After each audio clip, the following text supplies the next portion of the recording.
யாத்திராகமம் 7ஆம் அதிகாரம். கர்த்தர் மோசேயை நோக்கி, பார், உன்னை நான் பார்வோனுக்கு தேவனாக்கினேன். உன் சகோதரனாகிய ஆரோன் உன் தீர்க்கதரிசியாயிருப்பான். நான் உனக்கு கட்டளையிடும் யாவையும் நீ சொல்ல வேண்டும். ஆரோன் இஸ்ரவேல் புத்திரரை தன் தேசத்திலிருந்து அனுப்பிவிடும்படி உன் சகோதரனாகிய ஆரோன் அவனிடத்தில் பேச வேண்டும். நான் பார்வோனின் இருதயத்தை கடினப்படுத்தி எகிப்து தேசத்திலே அடையாளங்களையும் அற்புதங்களையும் மிகுதியாய் நடப்பிப்பேன். பார்வோன் உங்களுக்கு செவி கொடுக்க மாட்டான். ஆகையால் எகிப்துக்கு விரோதமாக நான் என் கையை நீட்டி மகா தண்டனையினால் என் சேனைகளும் என் ஜனங்களும் ஆகிய இஸ்ரவேல் புத்திரரை எகிப்து தேசத்திலிருந்து புறப்பட பண்ணுவேன். நான் எகிப்தின் மேல் என் கையை நீட்டி இஸ்ரவேல் புத்திரரை அவர்கள் நடுவில் இருந்து புறப்பட பண்ணும்போது நானே கர்த்தர் என்று எகிப்தியர் அறிவார்கள் என்றார். மோசேயும் ஆரோனும் கர்த்தர் தங்களுக்கு கட்டளையிட்டபடியே செய்தார்கள். அவர்கள் பார்வோனோட பேசும்போது மோசேக்கு 80 வயதும் ஆரோனுக்கு 83 வயதுமாய் இருந்தது. கர்த்தர் மோசேயையும் ஆரோனையும் நோக்கி, உங்கள் பட்சத்திற்கு ஒரு அற்புதம் காட்டுங்கள் என்று பார்வோன் உங்களோட சொன்னால், அப்பொழுது நீ ஆரோனை நோக்கி, உன் கோலை எடுத்து அதை பார்வோனுக்கு முன்பாக போடு என்பாயாக. அது சர்ப்பமாகும். அப்பொழுது பார்வோனும் சாஸ்திரிகளையும் சூனியக்காரரையும் அழைப்பித்தான். எகிப்தின் மந்திரவாதிகளும் தங்கள் மந்திர வித்தையினால் அப்படி செய்தார்கள். அவர்கள் ஒவ்வொருவனாக தன் கோலை போட்டபோது அவைகள் சர்ப்பங்களாயின. ஆரோனுடைய கோலோ அவர்களுடைய கோல்களை விழுங்கிற்று. கர்த்தர் சொல்லியிருந்தபடி பார்வோனின் இருதயம் கடினப்பட்டது. அவர்களுக்கு செவி கொடாமற் போனான். அப்பொழுது கர்த்தர் மோசேயை நோக்கி, பார்வோனின் இருதயம் கடினமாயிற்று, ஜனங்களை விடமாட்டேன் என்கிறான். காலமே நீ பார்வோனிடத்துக்கு போ, அவன் நதிக்கு புறப்பட்டு வருவான்.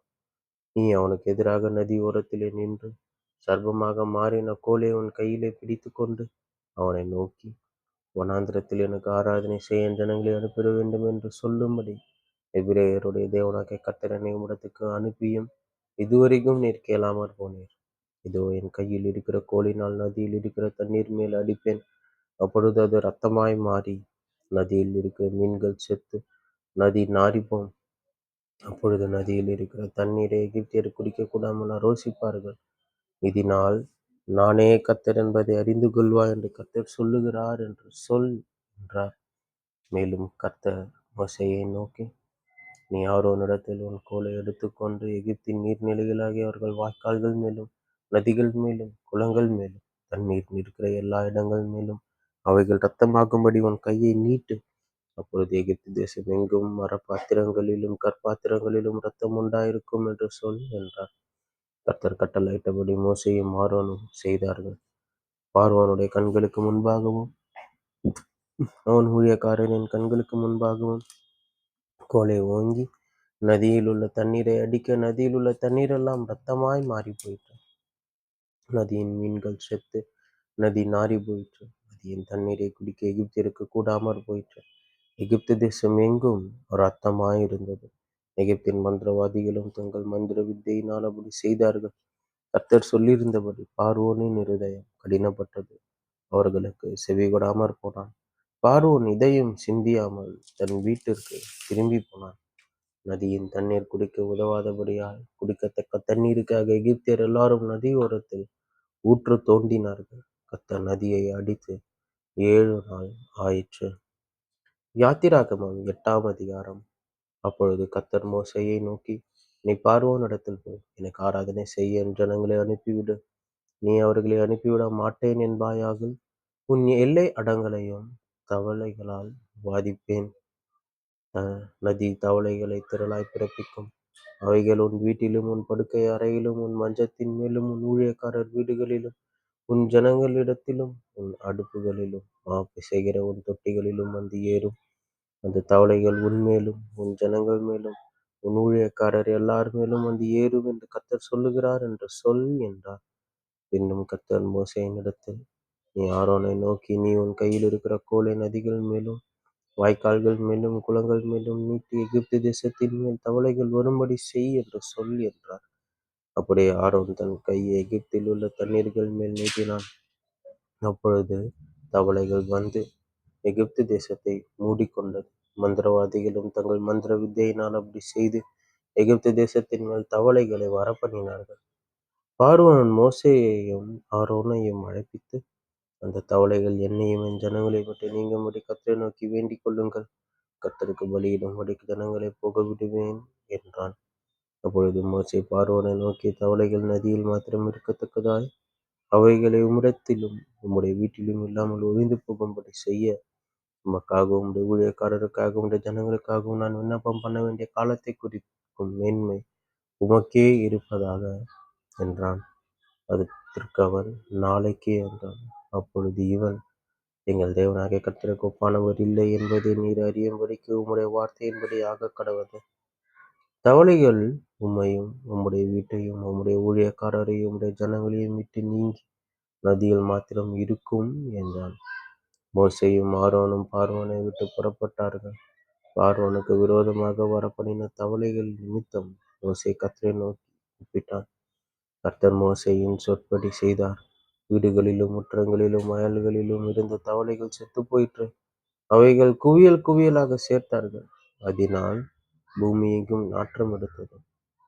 இலகு உண்டாயிற்றென்று பார்வோன் கண்டபோதோ தன் இருதயத்தை கடினப்படுத்தி அவர்களுக்கு செவி கொடாமற் போனான். கர்த்தர் சொல்லியிருந்தபடி ஆயிற்று.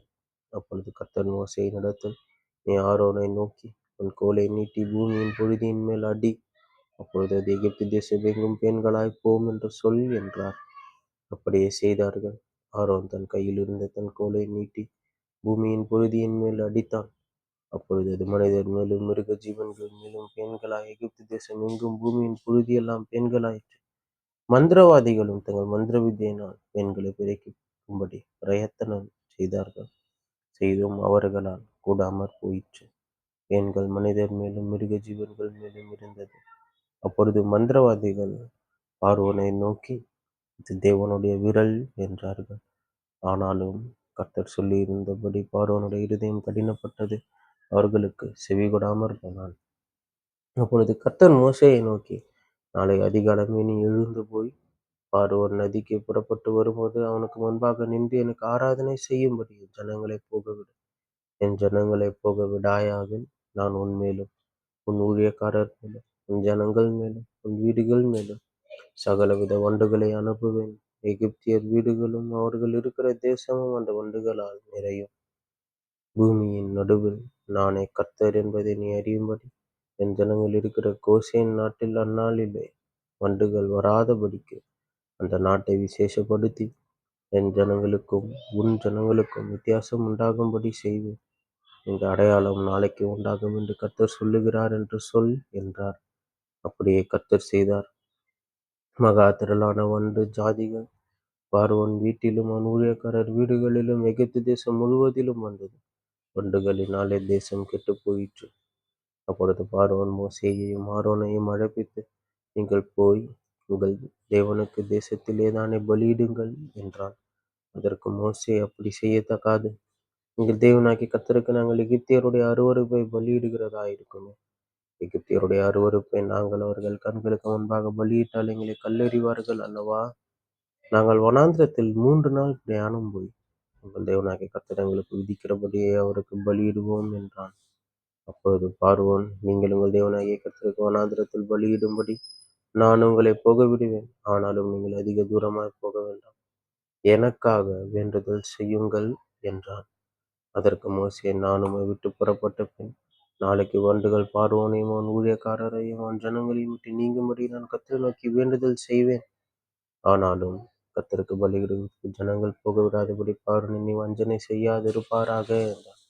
மோசே பார்வோனை விட்டு புறப்பட்ட பின் கர்த்தரை நோக்கி வேண்டுதல் செய்தான். அப்பொழுது கர்த்தர் மோசேயின் சொற்படி வண்டு ஜாதிகள் பார்வோனையும் அவன் ஊழியக்காரரையும் அவன் ஜனங்கள் விட்டு நீங்கும்படி செய்தார்.